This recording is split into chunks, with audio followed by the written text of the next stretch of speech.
राष्ट्रीय स्वयंसेवक संघ ने शरद पूर्णिमा पर मनाया उत्सव। बुधवार को राष्ट्रीय स्वयंसेवक संघ के द्वारा शरद पूर्णिमा पर शेहुतपुर बिहारी गांव में उत्सव मनाया गया। इस अवसर पर राष्ट्रीय स्वयंसेवक संघ के सामाजिक समरसता विभाग सह प्रमुख अखिलेश कटिहार ने अपने बौद्धिक में कहा कि शरद पूर्णिमा उत्सव की परंपरा वर्षों से चली आ रही है। ऐसी मान्यता है कि इस दिन पूर्णिमा की चांदनी से अमृत की वर्षा होती है और उस अमृत का सेवन हम सभी खीर रूपी प्रसाद के रूप में करते हैं।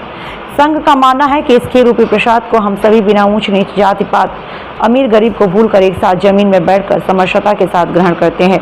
इससे एक संदेश देते हैं कि हम सभी एक हैं। सभी स्वयंसेवकों को समाज में चंद्रमा की भांति अपनी चमक में समाज हित देश हित में प्रकाशमान करता रहे।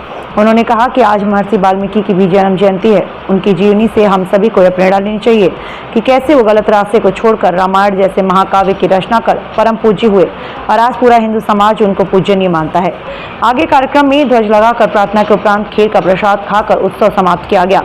इस अवसर पर प्रशांत त्रिपाठी, खंड कार्यवाह वीरेंद्र भोले, हरिओम, राजू शर्मा, सुधीर दुबे, सत्यनारायण तिवारी, उमाशंकर, सत्ता पोपल, दिवाकर, विवेक पाठक, हर्षित तिवारी, राजनारायण, दीपक जोशी, कमलेश राठौर आदि लोग मौजूद रहे। ब्यूरो चीफ विमल पांडे की रिपोर्ट।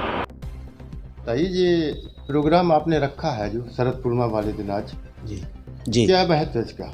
इसका महत्व ये है कि शरद पूर्णिमा जैसे कोसगारी पूर्णिमा या रास पूर्णिमा भी कहते हैं।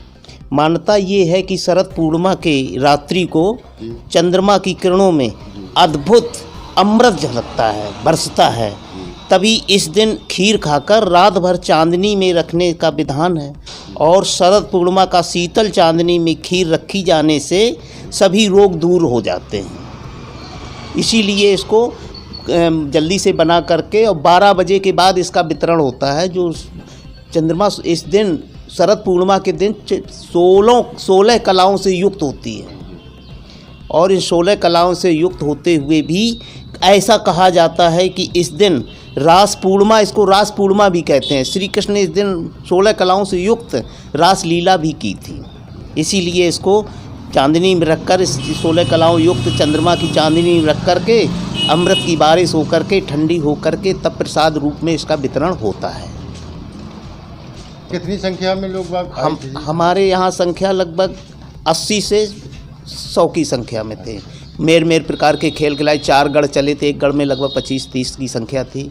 4-5 हमारे यहाँ लगभग एक गढ़ में 15-20 संख्या थी और सबको अनेक प्रकार के खेल खिलाए गए। इस प्रसाद प्रार्थना हुई। इसके बाद प्रसाद वितरण के बाद अब स्वयंसेवक अपने अपने सब घर चले गए। Thank you.